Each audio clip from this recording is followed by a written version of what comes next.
আচ্ছা, রক্তবীজ অসুরকে কিভাবে মারা হয়েছিল আপনাদের কি কারোর মনে রয়েছে?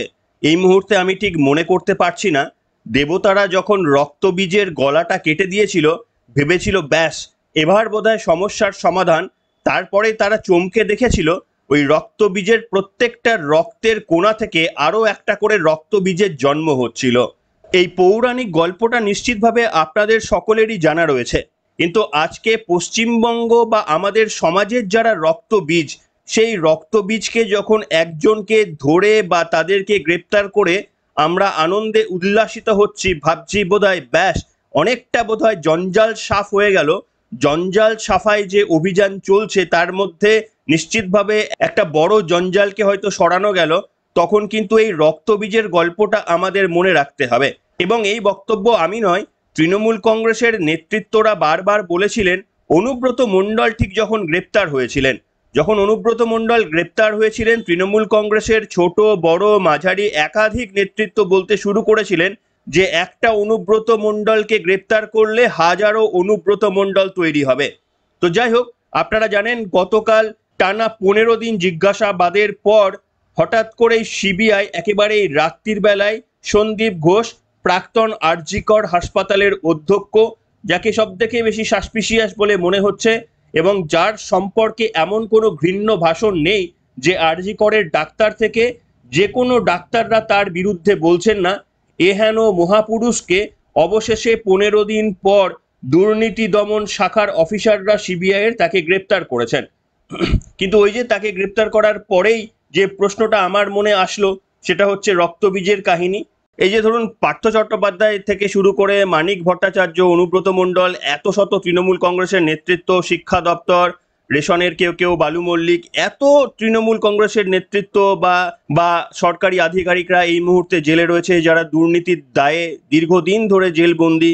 কোথাও গিয়ে দেখেছেন যে দুর্নীতি থামার কোথাও চেষ্টা রয়েছে বা কোথাও গিয়ে দুর্নীতি থেমে গিয়েছে? মমতা বন্দ্যোপাধ্যায় সরকার জিরো টলারেন্সের কথা একদিকে মুখে বলে, আর অন্যদিকে দুর্নীতির পরতের পর পরত পেঁয়াজের খোসার মতো একেবারে নতুন নতুন দুর্নীতি আবিষ্কার হতে থাকে। তাই সন্দীপ ঘোষেদের মতো এই সমস্ত জঞ্জাল সাফাই অভিযানগুলো নিশ্চিতভাবে সমাজে খুব দরকার, একটা করে আশার আলো দেখায়। কিন্তু সব থেকে বড় যে কাজটা করা দরকার সেইটা কিন্তু আমাদের সবাইকে মিলে করতে হবে। সেইটা যতদিন না হচ্ছে, মানে ওই ছোটখাটো জঞ্জাল সাপ সেটা ঠিক আছে, কিন্তু একেবারে সমূলে যদি জঞ্জাল পরিষ্কার করা না যায়, দুর্নীতিকে যদি সমূলে উৎপাটন করা না যায়, তাহলে নিশ্চিতভাবে বুঝতেই পারছেন এই রক্তবীজদের কিন্তু বা আগাছাদের মতো এই আপনি একটা আগাছা কাটবেন আরো 10টা আগাছা বেরিয়ে যাবে। যাই হোক, আপনারাও সমর্থন করেন কিনা আমার বক্তব্য লিখে জানাবেন যে একটা সন্দীপ ঘোষ, একটা পার্থ চট্টোপাধ্যায়, একটা অনুব্রত মণ্ডল, একটা বালু মল্লিককে গ্রেপ্তার করে আমাদের এই সমাজের আমূল পরিবর্তন হবে না। তার কারণ এই সন্দীপ ঘোষ, পার্থ চট্টোপাধ্যায়দের ইনস্ট্রাকশন যিনি দিয়েছিলেন, যারা এনাদেরকে দুর্নীতির সঙ্গে যুক্ত করেছিলেন কিংবা এনারা দুর্নীতি করছেন দেখেও যারা চোখ বন্ধ করে বসেছিলেন, তাদের বিরুদ্ধে যখন ব্যবস্থা নেওয়া হবে সেই দিন বুঝবেন যে আসল পশ্চিমবঙ্গের সংস্করণটা শুরু হয়েছে। এইগুলো তো জাস্ট আগাছা ছাটা হচ্ছে, কিন্তু আসল জঞ্জাল সাফাই হয়তো সেদিন হবে যারা সন্দীপ ঘোষেদের তৈরি করেছেন তিল তিল করে, যারা বাড়তে দিয়েছেন সন্দীপ ঘোষেদের। যাই হোক, আপনারা জানেন যে এই মুহূর্তে ডাক্তাররা, জুনিয়র ডাক্তাররাও তারাও একটা নতুন জঞ্জাল সাফাই অভিযানে নেমেছেন এবং সেটাও একটা বড় জঞ্জাল। জুনিয়র ডাক্তাররা আপনারা জানেন তারা একটা দাবিতে গতদিন থেকে কিন্তু আন্দোলন করছিলেন। এই মুহূর্তে যখন আমি খবর করছি তখনও কিন্তু তারা একেবারেই রাস্তার ওপর বসে রয়েছেন। ভাবুন, আজকে আমাদের সমাজ, মমতা বন্দ্যোপাধ্যায় এত অসাধারণ একটা সমাজ সৃষ্টি করে দিয়েছেন যেটা ইতিহাসের পাতায় নাম লেখা থাকবে স্বর্ণাক্ষরে মমতা বন্দ্যোপাধ্যায়ের, যে তার আমলে শিক্ষকরা রাস্তায় গড়াগড়ি খাচ্ছে, তার আমলে চিকিৎসকরাও রাস্তায় গড়াগড়ি খাচ্ছে। আর বেকারদের কথা তো আমি ছেড়েই দিলাম। আরজি করের জুনিয়র ডাক্তারদের দাবি যে বিনীত গোয়েলের অপশাসন, যেটা অত্যন্ত জরুরি। আপনারা জানেন যে যেভাবে আরজি কর কাণ্ড ঘটে যাওয়ার পর পরতে পরতে যা যা কাণ্ড কারখানা আমাদের চোখে ভাসছে, যেভাবে এভিডেন্স ট্যাম্পারিং এর গুরুতর অভিযোগ উঠেছে, বোধহয় শুধু সেটা কোর্টে গিয়ে প্রমাণের অপেক্ষায়। পশ্চিমবঙ্গের মানুষের কাছে বোধহয় এটা মনে প্রমাণ হয়ে গিয়েছে, কিন্তু আইনের এটা প্রমাণ হয়নি, আইনে শুধু প্রমাণ হওয়াটা বাকি রয়েছে। তাই সেই কারণেই অত্যন্ত গুরুত্বপূর্ণ জঞ্জাল সাফাই অভিযান বোধহয় জুনিয়র ডাক্তাররা শুরু করেছেন। আমি সমর্থন করি, ওনারা বিনীত গোয়েল অব্দি এসেছেন। আমি বলবো বিনীত গোয়েল টোয়েল কেউ নয়, চাকর বাকর। উনাদের জাস্টিসের সাথে সাথে স্টেপ ডাউন চিফ মিনিস্টার করতে হবে, সময়ের ডাক। ওনারা জাস্টিসের সাথে সাথে সিপির অপসারণ চেয়েছেন, এরপরে মুখ্যমন্ত্রীর অপসারণ অবধি ওনাদের যেতে হবে, কারণ পশ্চিমবাংলায় পুরো ব্যবস্থাটাকে নোংরা করেছেন, জটিল করেছেন, অগণতান্ত্রিক করেছেন, অমানবিক করেছেন এই বর্বর সরকার এবং তার মুখ্যমন্ত্রী মমতা ব্যানার্জি। বিরাট বিরাট barricade. She should step down. কিন্তু তাও আপনাদের বললাম যে ওই রক্তবীজ আপনি কতজনকে সরাবেন, আপনাদের একটা ভিডিও দেখাবো, হয়তো অনেকেই দেখে ফেলেছেন। রাজ্যের মাননীয় মুখ্যমন্ত্রী মমতা বন্দ্যোপাধ্যায় রাজনৈতিকভাবে অত্যন্ত কোণঠাসা, তার কারণ যেভাবে তিনি সমাজকে পরিচালনা করতে চেয়েছিলেন সেটা তিনি একেবারে নির্দ্বিধায় পাচ্ছিলেন। বড় ছোট মাঝারি এই সমস্ত ঘটনাগুলো সমাজের বুকে আসছিল, সেই ঘটনাগুলোর রাজনৈতিক রং দেগে মুখ্যমন্ত্রী একেবারেই এবং ভাইরাল ভিডিওর মতো নতুন কিছু প্রকাশ করে সেগুলো গলার টিপে সেই আন্দোলনগুলো হত্যা করে দিয়েছেন। কিন্তু এই মুহূর্তে এমন একটা আন্দোলন তৈরি হয়েছে যেখানে কোনোভাবেই মমতা বন্দ্যোপাধ্যায়, অভিষেক বন্দ্যোপাধ্যায় আর ওই লাল গেরুয়া বা অন্য রং কিছুতেই লাগাতে পারছে না। এটাই সব থেকে অস্বস্তির জায়গা, কারণ রাস্তায় ডাক্তাররা, রাস্তায় প্রত্যেকটি মানুষরা, রাস্তায় শিল্পীরা, রাস্তায় প্রতিবন্ধীরা, রাস্তায় সমাজের প্রত্যেকটি স্তরের লোকেরা। এইটা তো আর রাজনীতির রং দিয়ে দাগিয়ে দেওয়া যাচ্ছে না। তাই মমতা বন্দ্যোপাধ্যায়ের চেনা ছকে আন্দোলন দমন সেটা কোনোভাবেই আর হয়ে উঠছে না। তাই মুখ্যমন্ত্রী এসব দেখার পর যখন বুঝতে পেরেছিলেন এই এক নতুন আন্দোলন, তখন তিনি কার্যত প্রচ্ছন্ন হুমকি দিয়েছিলেন যারা আন্দোলন করছিলেন কিংবা রাজনৈতিক নেতৃত্বদের। কর্মীর উদ্দেশ্যে বলেছিলেন, তোমাদের ফোঁস করতে আমি বারণ করিনি। আর মুখ্যমন্ত্রী মমতা বন্দ্যোপাধ্যায়ের সেই বক্তব্য শুনেই বিভিন্ন দিকে কিন্তু তৃণমূল কংগ্রেসের যারা কর্মী সমর্থকরা রয়েছেন তারা চারিদিকে ফোঁস করতে শুরু করে দিয়েছেন। বিশেষ করে আমার মতো ইউটিউবাররা যাদের সোশ্যাল মিডিয়াটা একটু বেশি করে চেক করতে হয়, এই মুখ্যমন্ত্রী মমতা বন্দ্যোপাধ্যায়ের বক্তব্যের পর থেকেই এত প্রোফাইল থেকে সোশ্যাল মিডিয়ায় মন্তব্য করা হচ্ছে, বিভিন্ন বক্তব্য দেওয়া হচ্ছে, যদিও সেগুলোতে আমি দেখছি কোনো ট্রাফিক নেই, ওই 200, 300, 500, 1000 এইটুকুই ভিউ। কিন্তু তারা মুখ্যমন্ত্রী মমতা বন্দ্যোপাধ্যায়ের আদেশ মেনে সকলেই ফোঁস করতে শুরু করে দিয়েছেন। আজকে আপনাদের দেখাবো সেই রকম একটা ফোঁস তিনি নিজেও স্বীকার করছেন যে মুখ্যমন্ত্রী বলেছেন বলেই তিনি ফোঁস করছেন, এবং সেই ফোঁসটা শুনলে আপনারা চমকে যাবেন যে আদর্শ তৃণমূল কি হওয়া উচিত, এরাই বোধহয় তার পথপ্রদর্শক। দেখুন আপনাদের ভিডিওটা। মা বোনেদের বিকৃত ছবি টাঙিয়ে দিয়ে আসবো, ফোঁস করে বিতর্কে জড়ালেন অশোকনগরের তৃণমূল নেতা। এনার নাম হচ্ছে অতীশ সরকার ওরফে ঝঙ্কু। এই ঝঙ্কু, মঙ্কু, রঙ্কু এরা কিন্তু আমাদের সমাজকে মমতা বন্দ্যোপাধ্যায়ের মতো করে গড়ে তোলার বোধহয় চেষ্টা করেন, সেটা বলতে পারবো না। কিন্তু যে মন্তব্য করেছেন সেটা আপনাদের টলিয়ে দিতে পারে। যে একজন তৃণমূলের নেতা, তিনি বলছেন তার এত নাকি দম, তিনি নাকি মা বোনেরা বা যারা প্রোটেস্ট করছেন তাদেরকে হুঁশিয়ারি দিয়ে বলছেন যে মমতা বন্দ্যোপাধ্যায়ের ছবি তোমরা মিম করছো, তোমরা সোশ্যাল মিডিয়াতে মমতা বন্দ্যোপাধ্যায়ের ছবি বা তৃণমূল কংগ্রেস নিয়ে আপত্তিকর মন্তব্য করছো বা তাদের নিয়ে প্রতিবাদ করছো, তোমাদের প্রত্যেকের মা বোনেদের ছবিগুলো বিকৃত করে তোমাদের ঘরে টাঙিয়ে আসবো। সাহস বুঝতে পারছেন তৃণমূল নেতার? ক্ষমতা থাকলে এখন যা পরিস্থিতি, হ্যাঁ আগে হলে পারতেন, তার কারণ মানুষ অসহায়ের মতো সহ্য করতো, আপনাদের অত্যাচারগুলো দিনের পর দিন সহ্য করেছে। এখন আসবেন তো কোনো একটা পরিবারে, আপনি গিয়ে আসবেন তো এইভাবে মা বোনেদের এইভাবে ছবি বিকৃত করে টাঙিয়ে দিয়ে যাবেন তো, দেখি আপনাদের কত ক্ষমতা থাকে। মানুষ জাগ্রত হয়েছে, যেভাবে খুশি যা খুশি মানুষকে দমন পীড়ন করবেন, করে দেখান তো এখন। আসুন কি বলেছেন এই তৃণমূলের নেতা। তৃণমূলের তো এরকম প্রচুর এক একটা সম্পদ রয়েছে, ইনি হচ্ছেন তাদের মধ্যেই একটা সম্পদ। দেখুন তার বক্তব্যটা শুনুন। মমতা বন্দ্যোপাধ্যায় বলেছেন একটু তো ফোর্স করতে। আমরা যদি ফোর্স করে আগামীকাল বাড়ির দেওয়ালে গিয়ে আপনার মাকে এবং বোনকে উৎসাহ সাজিয়ে যদি আপনার দেওয়ালে টানিয়ে দিয়ে আসি, পর্দা খুলে দরজা খুলে ওই পোস্টারটা আপনি খুলতে পারবেন না। এই প্রতিবাদ মঞ্চে দায়িত্ব নিয়ে বলে গেলাম, সেদিন সামনে আসছে। সকালবেলা উঠে দেখবেন যে মমতা বন্দ্যোপাধ্যায়কে ফেসবুকে আপনি ব্যক্তি কুৎসা করছেন, যে মমতা বন্দ্যোপাধ্যায়কে চরিত্র নিয়ে গালাগালি করছেন, আপনার বাড়ির দরজায় গিয়ে আপনার মা বোনকে বিকৃত ছবি করে আপনার বাড়ির দেওয়ালে টানিয়ে দিয়ে আসবো। শুনে রাখবেন, আজকে দাঁড়িয়ে বলে গেলাম, সাবধান হয়ে যান। রাজপথে তৃণমূল কংগ্রেস ধৈর্য নিয়ে বসে আছে। আমরা যদি একটু পাড়ায় পাড়ায় সন্ধ্যে সকালবেলা একটু ফোর্স করি, পারবেন তো বাড়ি থেকে বেরাতে? শুনলেন বন্ধুরা, আমার যারা তৃণমূলের বন্ধুরা রয়েছেন বা এই মুহূর্তে যারা এখনো পর্যন্ত আমার এই ভিডিওটা দেখছেন, তাদের হয়তো মনে হচ্ছে যে তৃণমূল কংগ্রেস তো 1 বছরের জন্য এনাকে সাসপেন্ড করে দিয়েছে, আর কি করবে তৃণমূল। আপনাদের বলবো, সাধারণ নিরপেক্ষ দর্শকদের কাছে বলবো, ভাবুন এত বড় একটা অপরাধমূলক বক্তব্য বলেছেন, হুঁশিয়ারি দিচ্ছেন, একজনকে নয় গোটা পশ্চিমবঙ্গের মানুষকে হুঁশিয়ারি দিচ্ছেন, তাদের মা বোনেদের নাকি তিনি বিকৃত ছবি করে দেওয়ালে টাঙিয়ে আনবেন, পুলিশ এখনো একে গ্রেপ্তার করেনি। বুঝতে পারছেন যে কেন বিনীত গোয়েলের অপসারণ চাইবে না। এবং শুধু বিনীত গোয়েল নয়, এই পুলিশ প্রশাসনের প্রত্যেকটি এইরকম এক একটা জায়গায় এক একটা বিনীত গোয়েল তৈরি হয়ে আছেন। এই রকম সকলেই কিন্তু মমতা বন্দ্যোপাধ্যায়কে তুষ্ট করতে আর পশ্চিমবঙ্গবাসীর জীবনটাকে শেষ করে দেওয়ার জন্য এরকম অনেক এই ধরনের কিন্তু উচ্চ পদস্থ আধিকারিকরা রয়েছেন।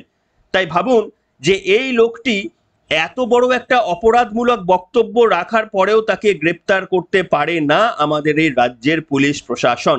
অথচ সায়ন লাহিড়ী, যিনি আন্দোলন বা রাজ্যিকরের এই আন্দোলনের প্রতিবাদী মুখ, যিনি রাস্তায় নেমে প্রতিবাদের জন্য সাধারণ মানুষকে আহ্বান জানিয়েছিলেন, যে সায়ন লাহিড়ীর মুখকে আগে কেউ কখনো দেখেনি, তার এবং তার কয়েকজন বন্ধুদের ডাকা একটা নবান্ন অভিযানে গোটা পশ্চিমবঙ্গবাসীর একটা বড় অংশ যেদিন রাস্তায় নেমে গিয়েছিল, সেই দিন মানুষ বুঝতে পেরেছিল যে রাজনৈতিক নেতার কল দেওয়ার দরকার নেই, সাধারণ মানুষ যদি সঠিক কল বা আওয়াজ দেয়, মানুষ রাস্তায় নামতে প্রস্তুত।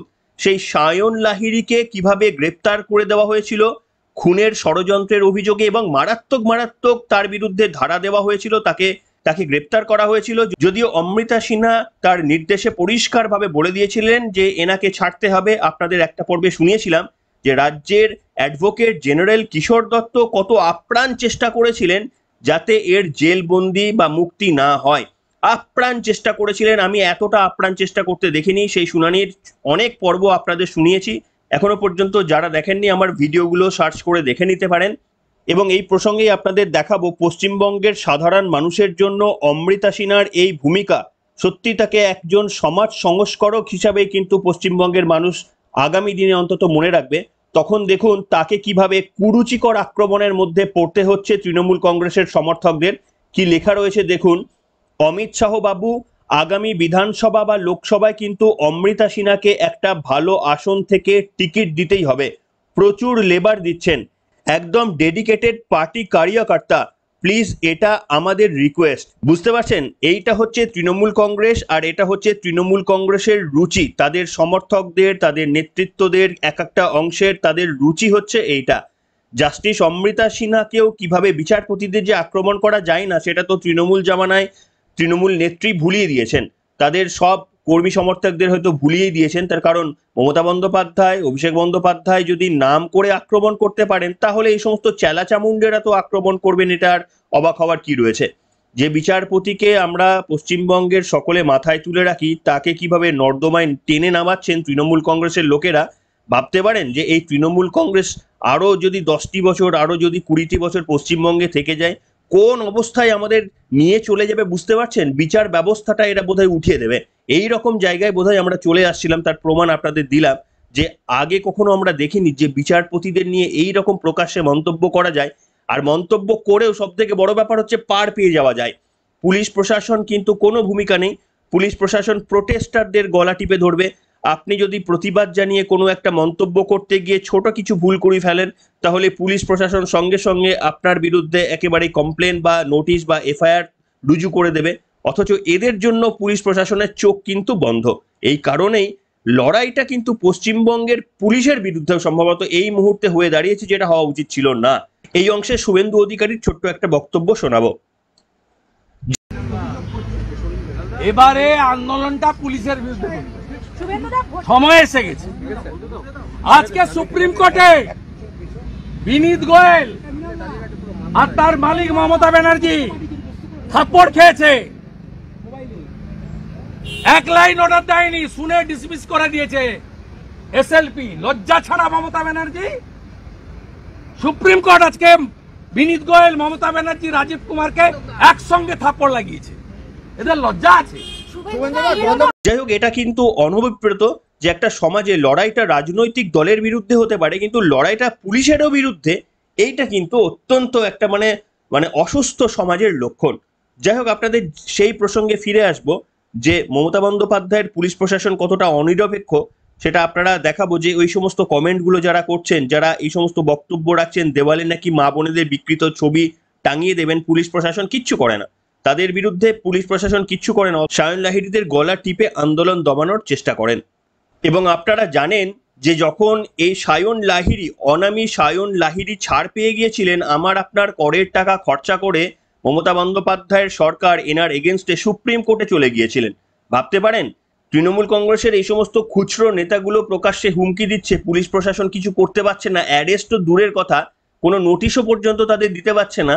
আর সায়ন লাহিড়ী যারা প্রোটেস্ট করে রাস্তায় নামছেন, পুলিশ প্রশাসন তাদের আন্দোলনকে স্তব্ধ করে দেওয়ার জন্য যতটা পারা যায় তত দূর লড়ছে, রাজ্য প্রশাসনও যোগ্য সঙ্গত করছে, সুপ্রিম কোর্টে পর্যন্ত তারা চলে যাচ্ছে। আপনারা সকলেই জেনে গিয়েছেন যে সুপ্রিম কোর্টে কার্যত থাপ্পড় খেয়েছে। সুপ্রিম কোর্টের মাননীয় বিচারপতি পাদ্রিওয়ালা প্রশ্ন করেছেন যে 41 জন পুলিশ অফিসার আহত হয়েছে বা পুলিশ কর্মী আহত হয়েছে এই একটি লোকের জন্য, এটা বিশ্বাস করতে বলেন?